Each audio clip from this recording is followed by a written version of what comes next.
First ഡെലിവറിക്ക് ശേഷമാണ് എനിക്ക് പെൽവിക് ഡിസ്ലൊക്കേഷൻ ഉണ്ടായത്. അത് പിന്നെ മാറാനായിട്ട് കുറേ ടൈം എടുത്തിട്ടുണ്ടായിരുന്നു.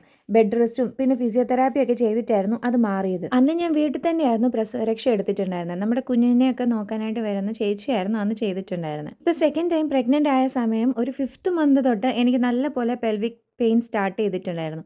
അന്നേരം നമ്മൾ എന്തായാലും വിചാരിച്ചു ഈ തവണ പ്രസവരക്ഷ ഇതിലും ആയുർവേദ ഹോസ്പിറ്റലിൽ പോയിട്ട് ചെയ്യാമെന്നായിരുന്നു. പിന്നെ നമ്മളിങ്ങനെ ആലോചിച്ചു, കുഞ്ഞിനെയും കൊണ്ട് നമ്മൾ വേറൊരു സ്ഥലത്ത് പോകുമ്പം അവനവിടെ അഡ്ജസ്റ്റ് ആവുമോ, പിന്നെ നമുക്കും ഒരു കംഫർട്ടബിൾ ഫീലിംഗ് ഉണ്ടോ, അങ്ങനെയൊക്കെ കുറേ ഇങ്ങനെ ആലോചിച്ചിട്ടാട്ടോ അവസാനം നമ്മൾ ഈ പ്രസവരക്ഷ നമ്മൾ വീട്ടിൽ ചെയ്യാമെന്ന് തീരുമാനിച്ചു. അങ്ങനെ നമ്മൾ അഗത്യതി ആയുർവേദയുടെ ഹോം സർവീസ് ആട്ടോ എടുത്തത്. 7 ഡേ പാക്കേജ് ആട്ടോ ഞാൻ എടുത്തത്. ഞാനാണെങ്കിൽ ഇത് ഓപ്റ്റ് ചെയ്തത് എന്തായാലും എനിക്ക് ബെസ്റ്റ് ചോയ്സ് ആയിരുന്നേ. അങ്ങനെ ഇന്ന് എൻ്റെ ഡേ 1 ആയിരുന്നു കേട്ടോ.